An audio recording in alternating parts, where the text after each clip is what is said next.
How's it going, guys, and welcome back to the channel. Today we've got another tier list video, another, I guess, installation for the new series Tier List Tuesdays that I'm going to be making on the channel. And today I actually have a tier list that I made myself. I know the last few ones have just been like community made ones, but ever since that muscle car one with like 40 something different cars on it, that was just way too much. So I'm going to probably like start experimenting and making them for myself. But today we've got a much kind of shorter tier list. We're just going to be looking at domestic car manufacturers, specifically car manufacturers that are still around, because obviously we're not going to be including like your Plymouths or your Pontiacs or things of that nature. I know that there was a bunch in the past. Also, we're not going to be looking at any performance-based manufacturers like your Hennessy's out there, or I guess some of like the manufacturers that make like the Shelby Cobra replicas, or things like that, things that are very niche. But as you can see, just right in front of us, we have basically 4 of the kind of General Motors company brands, and then you got 4 of like your Mopar, or currently now Stellantis brands, and then we got Ford, Lincoln, and then also 3 of American EV manufacturers as well. But starting off, we're going to be looking at Buick, and Buick is a brand very similar to Chrysler that I feel like back in its heyday, they made fantastic cars. They were very popular, had good sales numbers. Now, we're not just going to be ranking this off sales numbers. It's going to be more of an opinion-based video.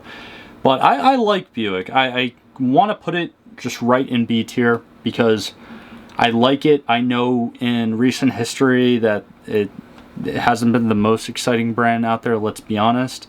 But I like it. I could see it maybe even going up into A tier if you look at like their past models and stuff. I can also see it going down into C tier if I'm honest with you. So for that reason, I'll just leave it right in the middle there.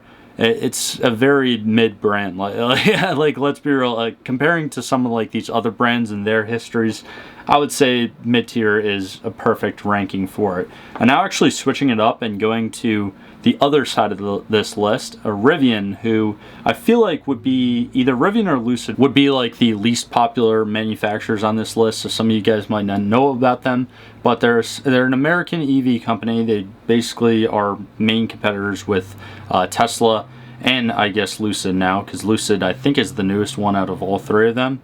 But I really like their cars. I remember seeing them in the 2019 auto show for the very first time. Before that, I had no idea what Rivian even was. And I saw their truck model and I saw their SUV model, and I just thought that they were very cool. They made good power, and it was just something different than like the kind of normal Tesla design that everyone is used to. I could put them up in A tier, but for right now, like I don't know. I'll leave them up in A tier for now. And honestly, that's where Tesla's going to. Hopefully I'm beating some of the EV hater allegations that I have on my channel because of my past videos, but I am obviously not a huge fan of EVs. But if you've never seen any of my videos before and you're just seeing the first part of this ranking video, you might not believe me because these 2 are kind of ranked pretty high. But again, Rivian, I personally really like their models, and Tesla, there's just no denying what they've done for the electric vehicle industry, whether you like EVs or not. Again, I'm someone that does not like EVs. I love my internal combustion engine vehicles, but Tesla, for what it's done in its history, I would have to put it in A tier. Yes, it's not a storied, like super long history of being around, but they've definitely had a lot of great things, great innovations, and really just revolutionized a lot of things. And one of the main aspects of Tesla that I feel like still triumphs over most other EVs out there is their charging stations, like their charging station capabilities and just their way of mass producing charging stations and making them available to so many different Tesla owners across the country. That is something that speaks volumes, especially in a time where I feel like so many regular car manufacturers are like struggling to have like these available stations and stuff. And obviously the Tesla superchargers, it's a tough thing to compete in that little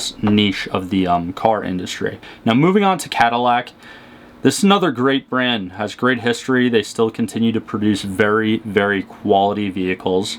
I feel like in comparisons to other luxury brands like Cadillac, some of the Cadillac models can even hold their own against like some of your higher end luxury models that are foreign, like your Bentleys or Rolls Royces, like a whole nother category. But like your Bentleys, maybe your Jaguars, things of that nature. Yes, I know I might get some hate for comparing Cadillac to Bentley, but if you look at their past models and you look at what they are producing now, they're great vehicles. I know there was a decent amount of concern with reliability in some of their newer models.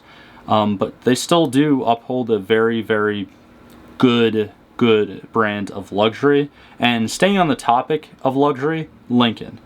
I'd have to probably put that in B because, I mean, I really do like Lincoln. Me being a Ford person, I do love like Lincoln's brand because most of them are just rebadged Fords.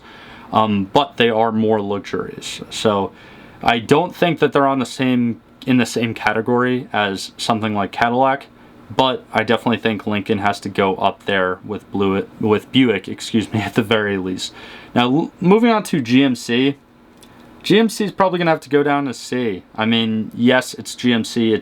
It's basically the company that is named after General Motors. But let's be real, the majority of General Motors' success has been with Chevy. Without Chevy, Ford, and Dodge, which I'm going to actually purposefully leave till the end on this video today, GMC, there was a few times in its history, I believe in the 70s as well as maybe late 90s, I could be wrong, but I almost certain in the 70s where they almost flopped, like they almost completely went out of business if it weren't for Chevy. Chevy is the main workhorse of those GM cars, and it's obviously the same thing with Ford, even though there's only obviously Ford and Lincoln under Ford, and the same thing with Dodge. It's the main brand of Mopar as well. So for that reason, and on top of just me personally not necessarily falling in love with any models that specifically had the GMC name on it, gonna have to leave it down in C tier. Now, like I said, we're skipping over Chevy because I'm leaving the true big three till the last, but moving on to Chrysler, this is definitely gonna be the first D tier one because yeah, I mean they really made some great cars. If you look back into the golden age of domestic vehicles, like back in like the 60s, Chrysler was a good brand. It really was. It was kind of like the luxury, I guess, brand for Mopar for the longest amount of time. But ever since like the 90s with the terrible PT Cruiser, like their attempt to make a modern retro designed car, they've kind of just fallen off since then. And yes, they're still a thing, but right now I feel like they're just hanging on to a thread business wise, and Fiat's pretty much the only thing keeping them alive as a brand for the most part. And if it wasn't for them merging with Fiat, and I mean, I don't know.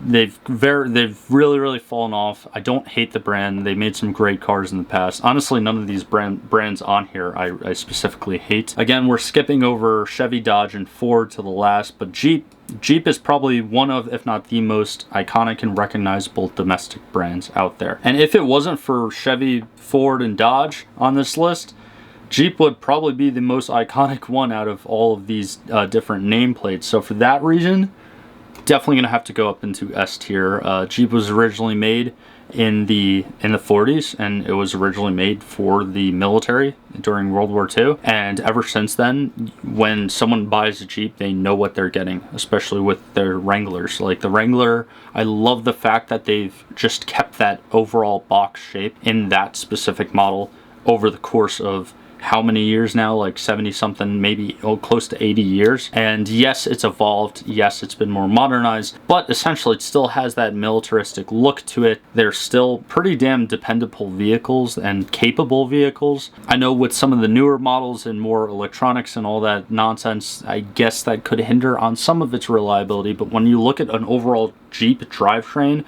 with a Wrangler, I mean, they could take a lot of abuse. And now with their other models, like the Grand Cherokee or things like that, definitely the Liberties are like notorious for being unreliable. But honestly, the Wrangler is just so damn good that I feel like I can't not put Jeep in S tier. Now, staying on the topic of four-wheel drive vehicles and looking at Dodge's truck brand, Ram, I'm probably going to have to put this up in A. I mean, I feel like, again, I'm a Ford guy, but I feel like they've consistently made like the best trucks out there when it comes to both just able to get the job done as well as just reliability, like dependability. And also a lot of the modern trucks have a bunch of different features. Now I know if we're talking about modern trucks specifically, that the new Chevys and the new Fords with their infotainment systems and all the different creature comforts that come with them, they are some pretty badass trucks. And I know that Dodge has kind of like lagged behind when it comes to the interiors for some of their models, but just for their kind of overall history, probably gonna have to leave them in A. I can also see it in B, honestly, but I don't really want to do that to them. Actually, no, screw it. For the sake of this video and evening out this graph a little bit, I'll put them in B. But they're a B plus tier, so just take that with a grain of salt.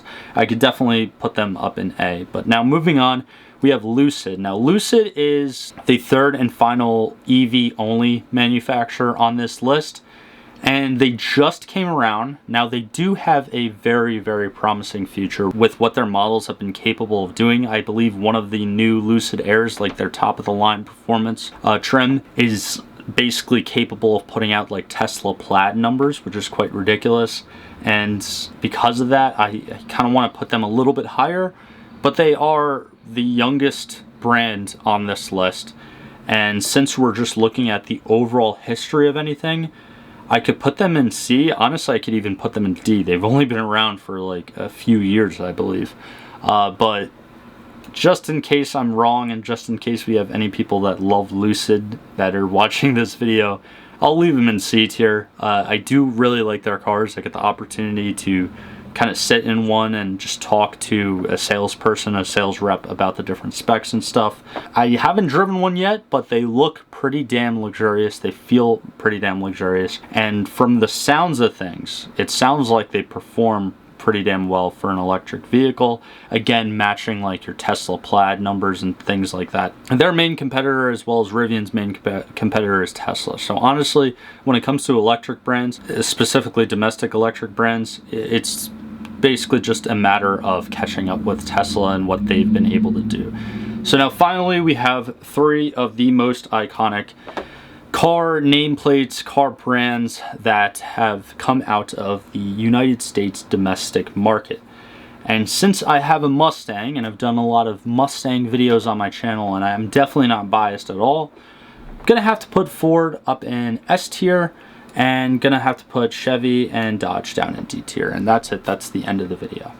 Just kidding, guys. I'm only kidding. Do not run to the comments. I will put Chevy up in S tier, as well as Dodge up in S tier too. I really don't like what Dodge has done with basically just canceling out the production of all internal combustion engine Chargers and Challengers after I think the model year of 2024. So they've pretty much already stopped production on them. And I don't like what Chevy is doing with canceling out like the internal combustion engine Camaro. But I really, really hope that they come out with something good on the EV platform. That's all I can hope for.